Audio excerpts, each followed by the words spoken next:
Bonjour et bienvenue sur la chaîne Actualis RH.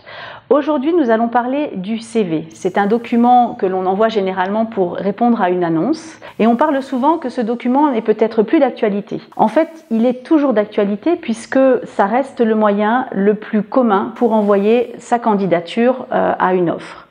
Alors, les choses importantes à mettre sur le CV sont bien évidemment vos données personnelles, qu'on puisse vous contacter rapidement et facilement. Sont également votre adresse, savoir où vous résidez, puisque le lieu de travail peut être aussi important si vous êtes véhiculé ou pas. Ensuite, vous avez la rubrique diplôme, où là, vous allez pouvoir indiquer votre formation initiale et votre formation continue. Si vous avez fait des séminaires, des cours du soir, il est important de les préciser. En ce qui concerne l'expérience professionnelle, vous devez avoir un CV qui est précis, détaillé pour chaque expérience, vos dates de début et de fin de contrat, votre lieu et votre nom d'entreprise, votre activité et vos tâches principales. Ensuite, vous devez avoir les compétences, que vous ayez des compétences linguistiques ou des compétences informatiques, elles doivent être indiquées sur votre CV afin que le recruteur puisse identifier rapidement les compétences nécessaires pour le poste. Alors évidemment, quand on répond à une offre, on est face à une concurrence très importante. Il y a beaucoup de CV, un volume important pour le recruteur à traiter. Il ne s'agit pas que votre CV sorte du lot de manière trop originale, à moins que vous soyez évidemment à la recherche d'un poste dans le marketing ou dans la communication, où là vous pouvez être innovant et créatif. Restez dans un modèle de CV simple, facile à lire, qu'on puisse identifier rapidement les informations dont on a besoin pour sélectionner la candidature.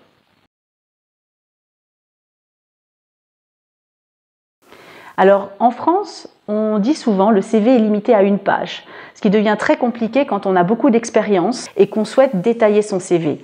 Il faut savoir qu'au Luxembourg, vous n'êtes pas limité et vous pouvez avoir un CV préparé sur plusieurs pages. L'important, c'est que l'information ne soit pas redondante, donc que vous ayez pour chaque expérience professionnelle du vocabulaire spécifique et différent, pas se répéter ou ne pas faire des copier-coller par rapport aux expériences professionnelles.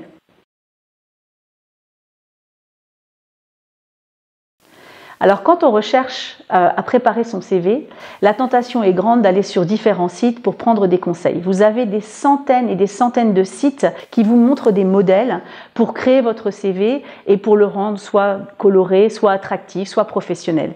Je dirais que le plus important, c'est que votre CV vous ressemble.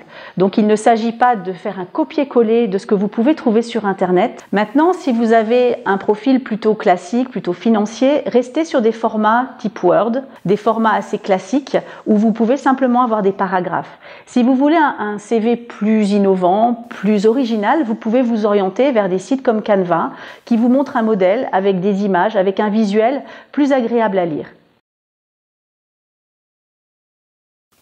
Alors, il faut savoir que la photo, parce que la question revient souvent lors des entretiens, est-ce que la photo est obligatoire? La photo sur un CV n'est pas obligatoire. Toutefois, lorsqu'on regarde certaines annonces pour des profils tels que des hôtesses d'accueil, des réceptionnistes, on demande une photo sur le CV. C'est important, si vous décidez de mettre une photo sur votre CV, d'avoir une photo à jour, une photo d'actualité qui vous ressemble et surtout qui soit une photo professionnelle. Ne prenez pas une photo de vos vacances, ne prenez pas une photo du passeport, restez sur quelque chose de très simple, un fond neutre, un profil ou en tout cas une photo assez souriante qui donne envie au recruteur de vous rencontrer pour un entretien.